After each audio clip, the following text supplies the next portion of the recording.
What's up, everybody? Welcome to the first episode of The Kappa's Pond.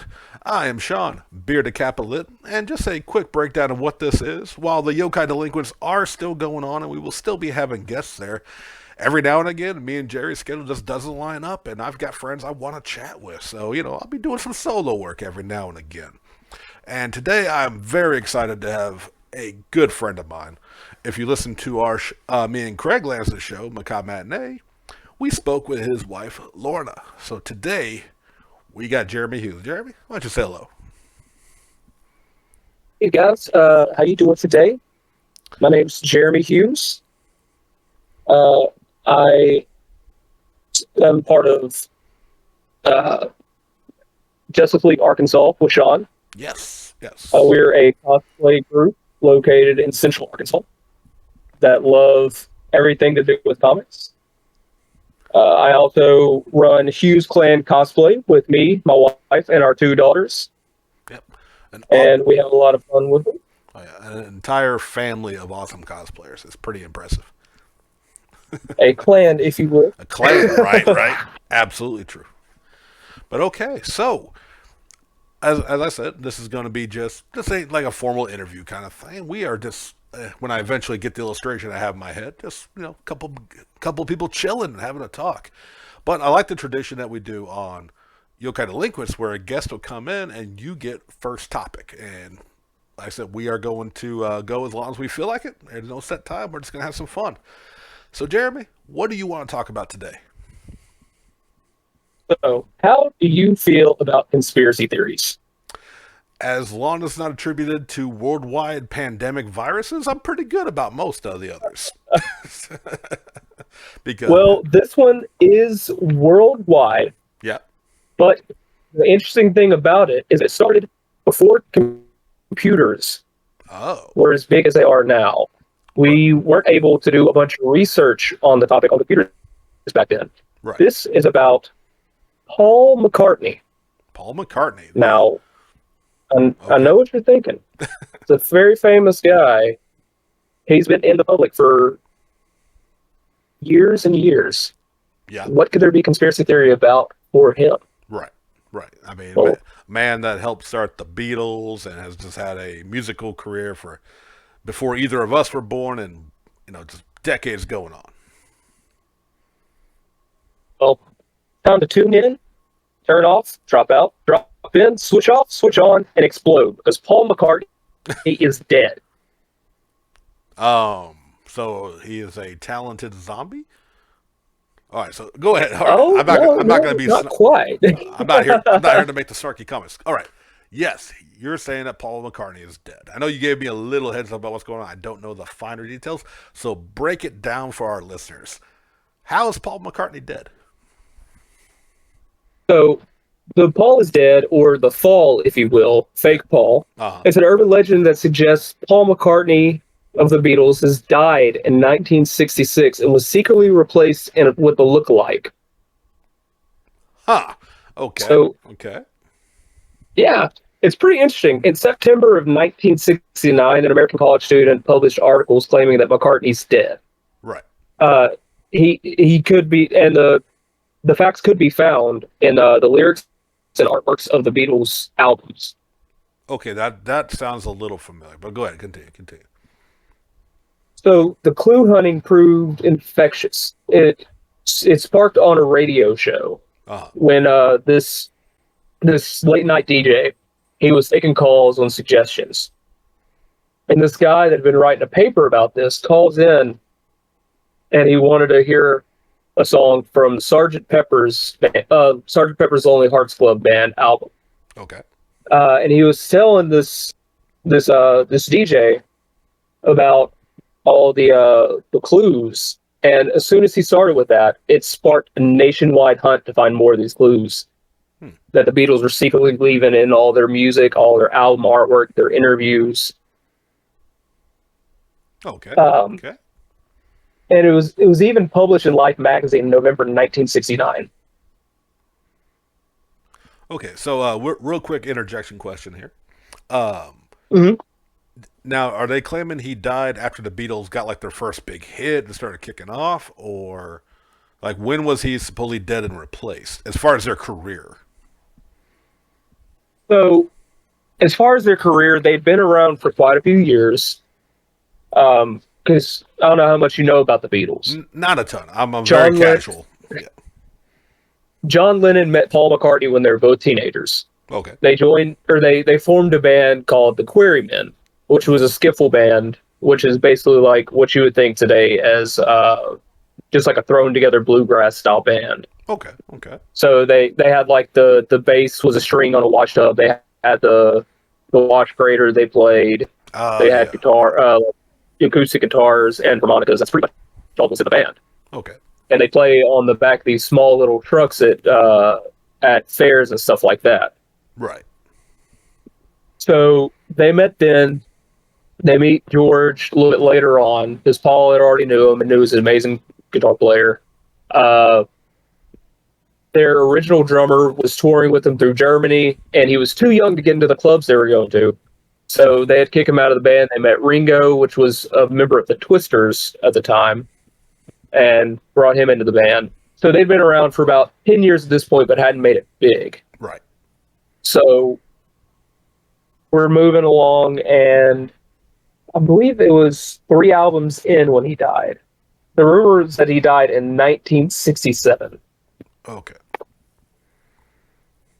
All right, just curious, like how much of like the Beatles that everyone knows, like me, I'm just very casual. All the big hits, all the radio hits, I don't know their full catalog. I was curious, like how much was him, according to this conspiracy and this idea, has been him versus how much is Paul, the fake Paul.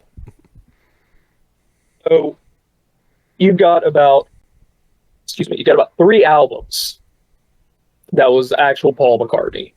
Okay. Then the rest of it is fake Paul. Okay. All right. Is what this conspiracy alludes to. Gotcha. Okay, cool. So, all right, now continue on. Let's get to that evidence that I'm sure people who like me aren't familiar with this. Let's hear it. Let's see as best as we can, obviously, do over audio, because you mentioned some of the album art and whatnot. That'll have to be up to everyone's imagination. But as best we can to describe it, and break it down, man. Let's hear this. Convince me. Okay. So the rumor states that Paul McCartney was killed in a car crash after a heated argument that he had with John during a recording session. The crash circulated in London, January 1967. Traffic accident involved his car. The rumor acknowledged and rebutted in February the issue of the Beatles fan book magazine. But it's not known whether the rumor in 1969 is related to it. In autumn in 1969, the Beatles had just released Abbey Road, where they're in the process of disbanding. So, they broke up around that time, right, because Yoko Ono came in and she's like, I want John to myself, and he fell for it. Right. So they're in the process of disbanding when this wreck happened. Sorry,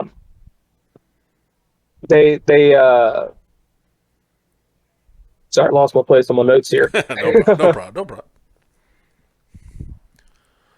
Yeah. So, Abbey Road, obviously a very famous one. I know personally, I couldn't tell you what songs I know from which album, but I know Abbey Road. Like that's, I mean, that's the studio, correct? Isn't it, or near the studio, the recording studio? Yes. Yeah. Yes, it's on the street that their recording studio was at. Okay. Yeah. So some of the big evidence in the Abbey Road's album cover is that you see it's basically a funeral procession, right? So you see John Lennon. Yeah, it's a funeral procession. Okay. John Lennon is dressed in white to represent the parishioner.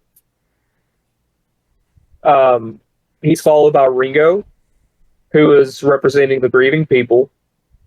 You have Paul, which is the only one without his shoes on, which commonly they would bury people without their shoes because shoes are offensive. No need to bury a person with their shoes on.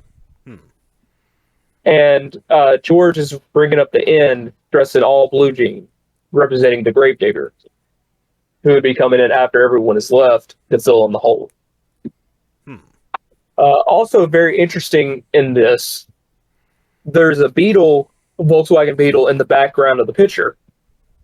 Well, the license plate on that Volkswagen Beetle is 20 IF,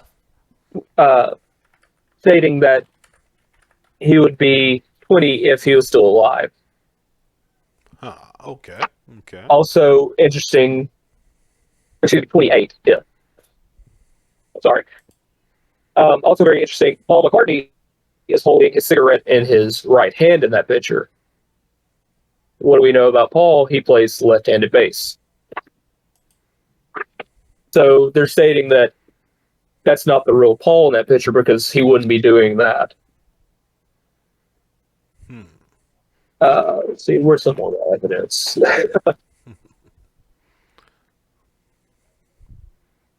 Sorry, I got my notes jumbled up. Kids, No worries. Yeah, I'm currently looking at the Abbey Road cover. I see I see the Volkswagen Beetle very prominent in there, and yeah, the marching along. Yeah, yeah, and he is barefoot. Yeah. He's barefoot, as we know. And again, I don't want to give my thoughts until we hear. I want to hear all the evidence. I want to hear everything that you got. Right. Before because I got some thoughts already based on what, but I don't know all the evidence.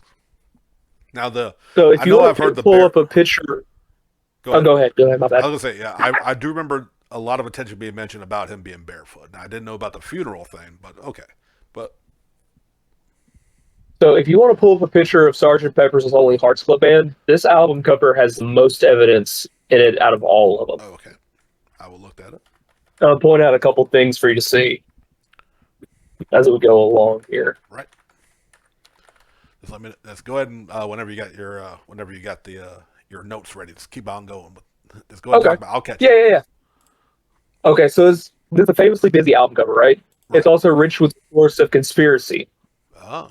It's there's an open palm over Paul McCartney's head, which fans interpret as being akin to the priest blessing the dead body right before interment. Okay, well, the other three Beatles are carrying brass instruments. Paul McCartney's the only one carrying a black woodwind instrument. Black representing death. Right. In the corner, next to the doll, wearing the Rolling Stones jumper, there's a reddish driving glove symbolizing the blood on McCartney when he crashed his car. Oh, I see it. Yeah. The bass guitar made up of flowers at the very bottom of the picture only has 3 strings, allegedly symbolizing the 3 real Beatles left. Okay. And of course, bass because Paul played bass. Right. If you hold a mirror up to the Lonely Hearts on the drum, it appears to use the numbers of Roman numerals, spelling out 11-9, he died. So I didn't believe this one at first. I was like, oh, you're just reaching at this point. Right. But I held the mirror up to it, and it actually does. It's pretty neat. Okay. So yeah, that's also a reference to McCartney dying on November 6th, 1966. And finally, the whole scene depicts Paul McCartney's burial. In truth, the album is communicated to fans. Mop top, collarless suit days were over. Right. So they're just basically saying, we're not going to conform to what y'all think that we are. We are our own thing. We aren't an enigma. We're going to be what we're going to be. Oh yeah, this was definitely. I know the animated film very well. This was. Definitely that experimental period that with lots of a lot of acid being done those days. A lot of things, but that's not to take away from anything. That's like I said, I do know a few songs. I definitely know that acid trip of a movie. All right, sorry, continue.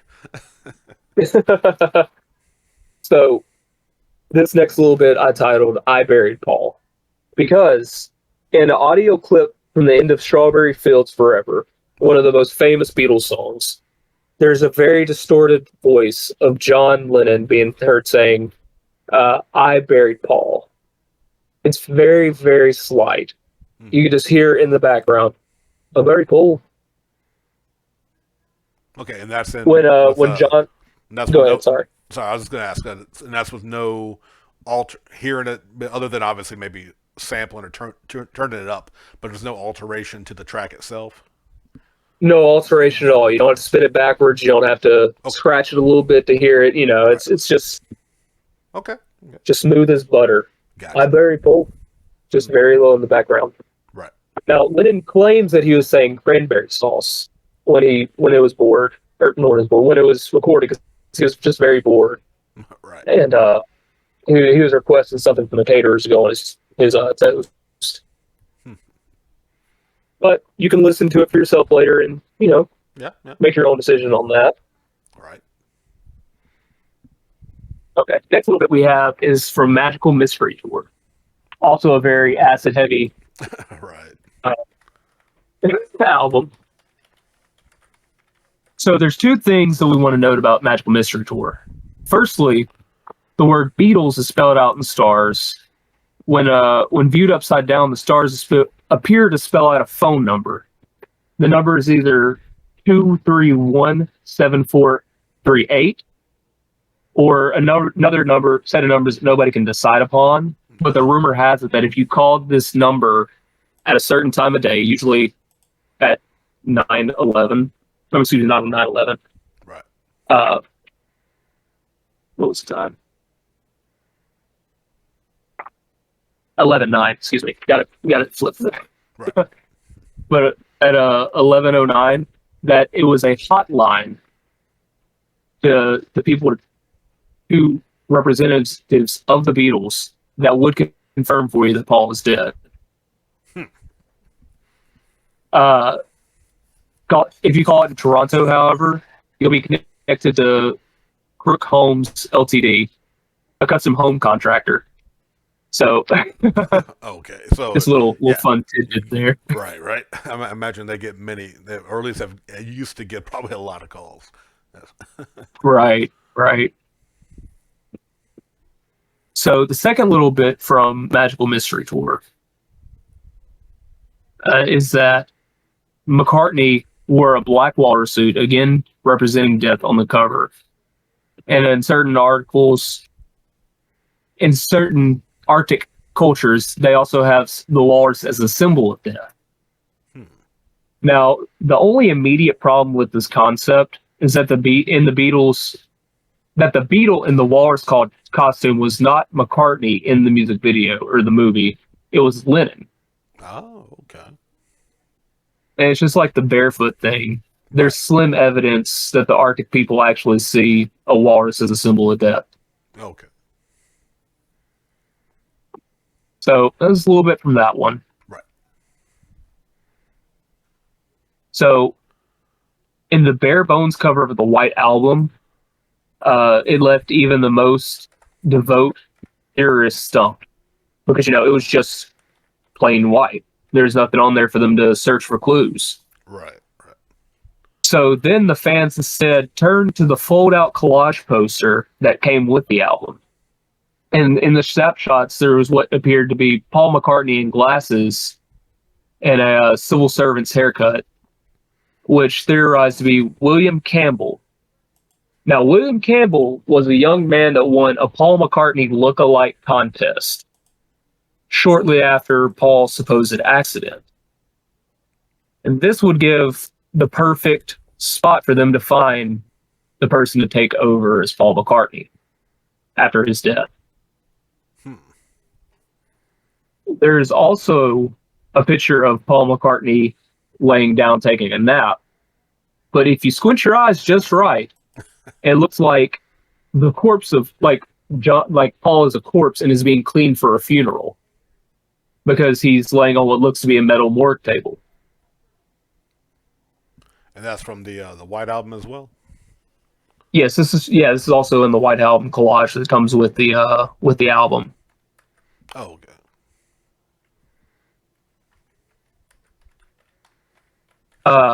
There's also a random clip from one of the songs saying Paul is a dead man. So this was at the end of the White Album song, I'm So Tired.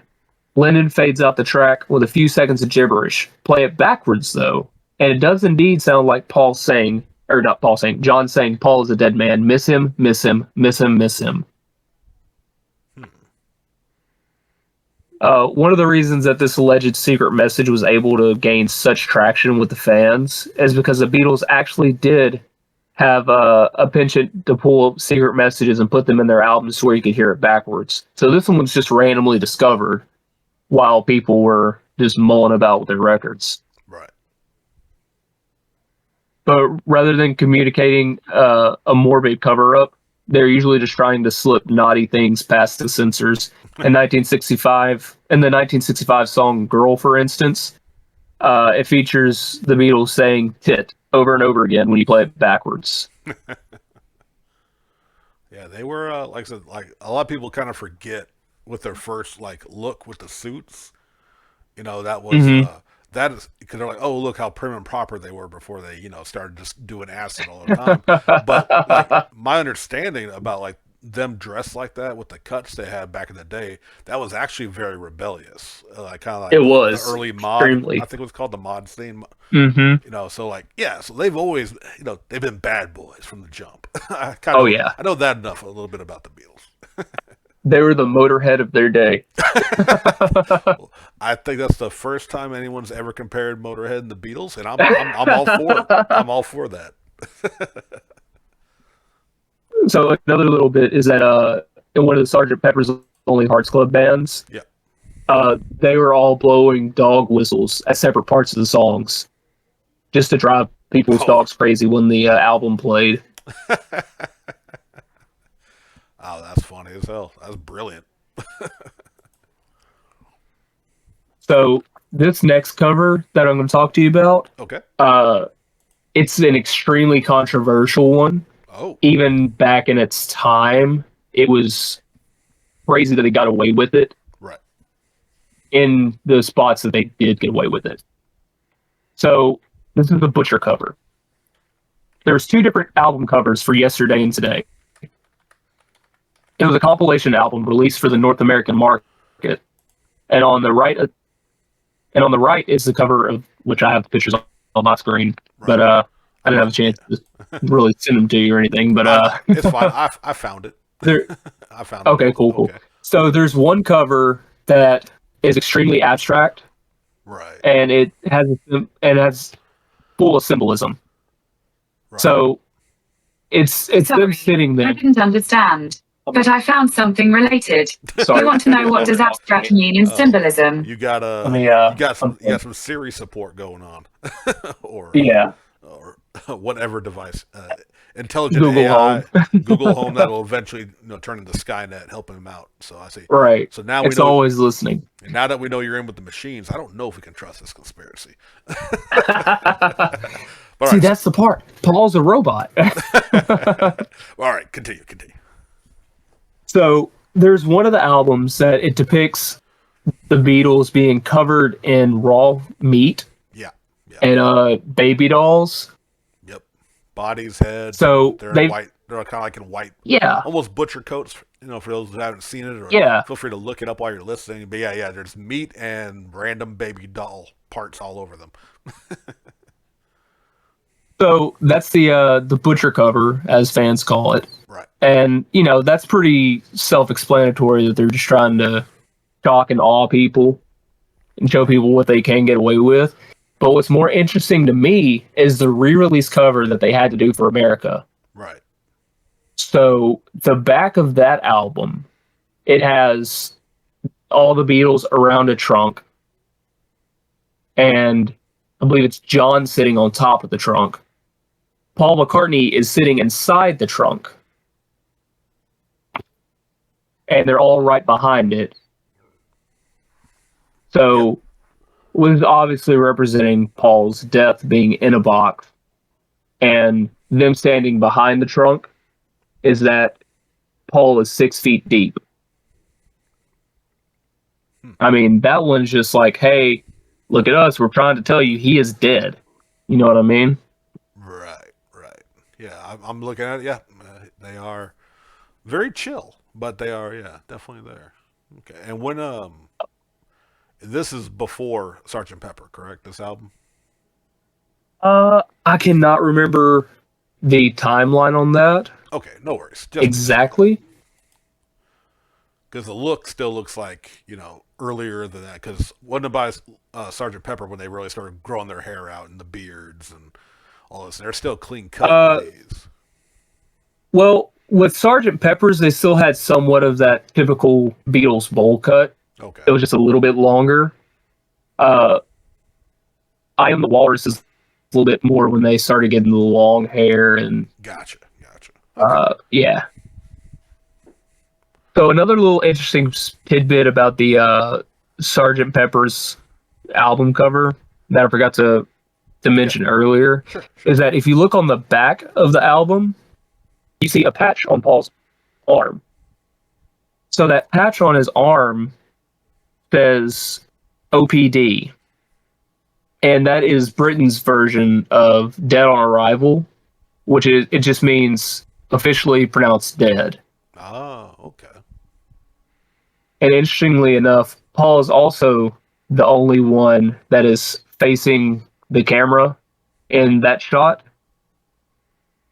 The rest of the Beatles have their back to it, Okay. symbolizing the fight that they had, turning their back on Paul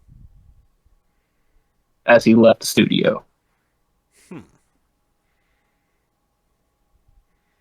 Oh, that's okay. Oh, excuse me. I'm gonna flip that. Oh. I got that backwards. Paul's the one that has got his back to the camera, and the rest of them are facing forward.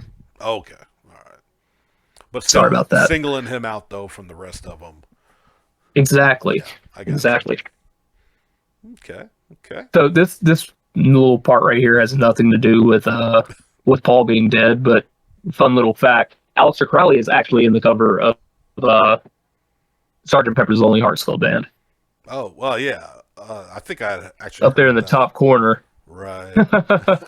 But they got like a lot of different figures and stuff. I think from they do. Political and it's just a fun little. But yeah, Aleister Crowley, right? Of course he's in. Yes. That one. Which I'm sure just made all the parents want to go buy these albums for their kids. Okay. Got any more? So that is all the evidence I've brought forth to date. Okay.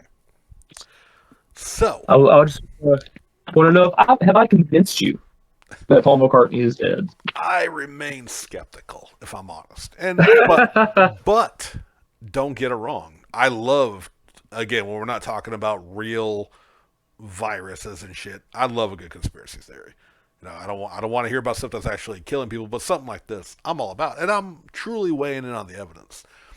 The big thing here is because as you were talking, some of the stuff was coming back that I had heard before, and the biggest issue I always had, and I haven't heard a lot of the cover signs and interpretations and whatnot, but like the playing songs backwards, and here and I buried Paul in the back. 9 times out of 10,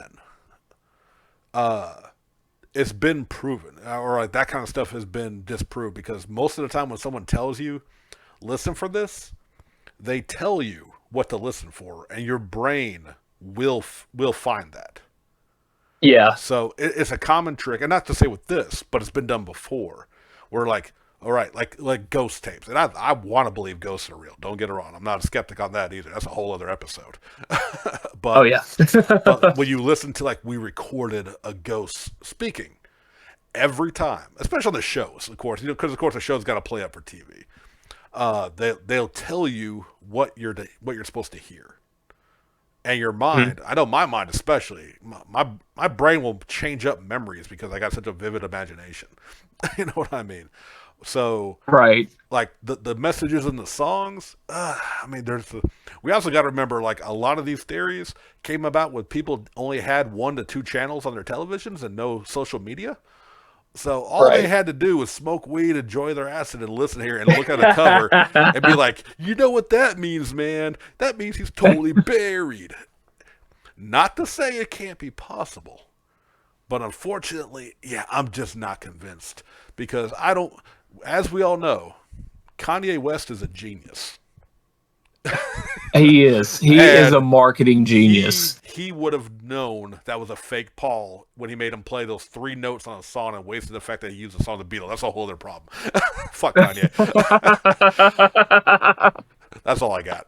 Yeah, I'm a little skeptical because, yeah, again, this does come, but it's an endearing conspiracy. And it is actually more enduring. That's the word I actually meant. It's endearing though too because the mystery of the Beatles. They were, for their time, like on the surface, like we discussed earlier, they were very just like, oh, they look like every other 1950s, boy band, really, if you want to call it like that, because they were teen heartthrobs. When they start, or at least young 20s or early 20s heartthrob, but definitely for the teen girls screaming at them, they started that shit, to my knowledge. And, yeah, definitely. But there was always that subtle edge. They were very smart. It was a very smart group who had, like you brought up, a lot of these low key things they would do to be rebellious, even when they were doing quote unquote cookie cutter music by today's standards. But saying like I believe some of the songs were actually pretty controversial even before the acid era. Oh, definitely. So yeah, do I believe that they like replace Paul? The biggest problem, like you bring up the lookalike, and that is a crazy like little side thing to kind of throw in there. But to have someone who can sing just like him and play, I feel like that's a little harder to do. Now, like I said, if one of them, if they had like been say like if part of the story, I don't know, and there might be more to this than even you found, but yeah, I don't think I'm convinced. It's fascinating. I think that's especially when you go to these older album covers and stuff. They were so creative and so busy that I'm sure if you were enjoying some of the Devil's Lettuce or a nice tab of acid, like you would definitely like come up with some creative shit. Like, what was that? It definitely gave it some gumption. For sure. And so yeah, I'm not wholly convinced. Now, is this one that you buy into? Like, do you believe that this holds water? So here's the thing. Yeah. I do not.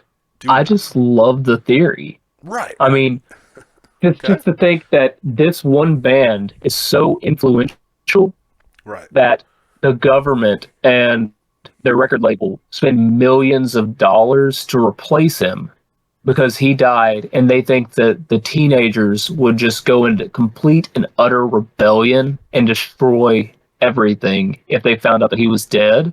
Right. I mean, that's just crazy and just crazy enough to love. Now, either I missed it or I didn't think about that. Oh, you bring the government into this. Now the gears are turning. Now we the British government was supposedly heavily involved in this. Yes. Now, see, because we know they're known for their spies and their underground network. Like, now we bring in 007 and shit. But now you bring into MI5 into this, and we have, the British government created the perfect Paul McCartney clone, so they could keep churning out money for tours and to fund the British Empire in their own way. Then it goes all the way up to the Queen of fucking England, man. Now we're getting into it. I still don't know if I believe it, but I like that a little bit better. Yeah, no, but you're absolutely right. Oh, what was that? So there is a little bit of fact that goes into this myth, though, or this conspiracy theory. Paul McCartney's not Ferrari, I believe it was a Porsche. Paul McCartney's vehicle was involved in a deadly crash in 1967. However, it wasn't Paul driving it. It was one of the record label's assistants. Paul was actually riding with Mick Jagger on the way to get more liquor when the crash. Oh, I'm about to say he was still in danger that day then. Definitely. Right with some Mick Jagger. Wow, okay. But later in that year, Paul McCartney did crash his Vespa. And that caused a scar on his upper lip, which led him to grow the now famous mustache. Oh, I did not know that. Okay. Yeah. So there's actually a lot of, not a lot, but there was still some fact that went into this. Excuse me. Right. into this guy's idea that Paul McCartney is dead and was replaced, because Paul McCartney didn't have a scar on his upper lip. Paul Right. McCartney's vehicle was in a deadly crash. Oh yeah. So yeah, real facts can often fuel creative imaginations, and again, Exactly. whether true or not, it just adds to the mystique and the allure and the story of an already iconic band. So yeah, I dig it. And I would love to hear from anybody listening to this episode. Like, have you heard this before? Or do you have evidence we haven't heard? And do you believe it? And if not, cool too. Or if you do, shit, drop a comment and drop a comment for us here. I would love to see this. And Jeremy, you're actually a pretty big music head, am I right? Oh, I am. I have, especially when it comes to the Beatles. I've been a Okay. Beatles fan since I was 11, and there went a year in high school that I listened to literally nothing but the Beatles. Every time I got into my car, every time I put my iPod on, it was Right. nothing but the Beatles. All right. So I know I'm a filthy casual. And now I kind of want to talk about a few, some songs, like what is, Hell, and of course, we ask someone their favorite anything, it could change from week to week. But like, what is right. generally what you consider your favorite Beatles song? Okay. So I've got a couple that are way up there, Right. but my absolute favorite is "Happiness Is a Warm Gun." Oh, okay. That's one I don't know. That's So I know you're a real fan. yeah, that one is from the White Album. Okay. I plan on getting the tattoo of that one on my Ooh, right calf, actually. nice, nice. Yeah, it's just a slow, beautiful song that is saying basically, if I have you in my life, nothing can harm me because happiness is a warm gun. Hmm. Interesting. Kind of dark, and I dig that. Yeah. Me being the filthy casual, mine is "Come Together." Oh, it's hard to beat. It's a I good, great song. It's just I think the instrumentals are killer. The rhythm of like the way it's sung Mm-hmm. is awesome, and just that drum. Like I know, like there's a classic joke, which I think actually was said by either John or Paul, that when asked Mm-hmm. if Ringo is the best drummer in the world, and they're like he's not even the best drummer in the Beatles. That was John. Yes. Yeah, like which is funny as shit, just talking shit about their friend. But yeah, Yeah. but still, like, and I assume Ringo because I've heard mixed stories about if it was always Ringo on the albums. Yeah. It was Ringo, Okay. but at shows they would try to liven things up when they would first come out on stage, Hmm. and they would pick up the wrong instruments. Oh, So, like, George would sit down at the piano where John was supposed to be sitting. right.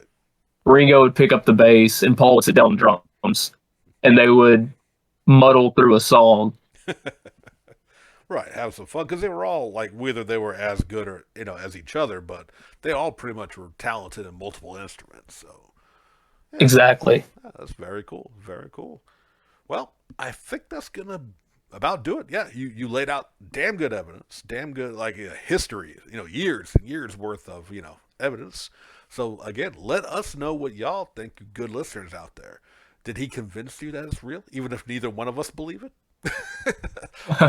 or do you have more evidence that we don't have? Do you have photos of the Queen of England in the cloning lab where it's not a replacement? They cloned Paul, so it's not even a lookalike. Oh, Let us know. Let us know down in the comments, and of course, as always, like, comment, subscribe, all that good shit. I don't have to tell y'all over and over again. Jeremy, thank you so much for joining me, man. I know we had planned to have you come talk with me and Jerry, but again, Jerry's schedule just wouldn't allow for it, and I really wanted to get this done. So thank you for helping me start a new show. Yet another well, thank you for having me on. yeah, man, and we will definitely have you on again. And I don't know, I might have to get like I got another buddy I don't know about his schedule, but he's a big music head too. I kind of like feel like we might have to get a little musical convo, but with both of you involved maybe sometime. We'll see about that in the future. But Oh, that sounds awesome. yeah, for sure. But all right, thank y'all for listening. We'll catch you next time.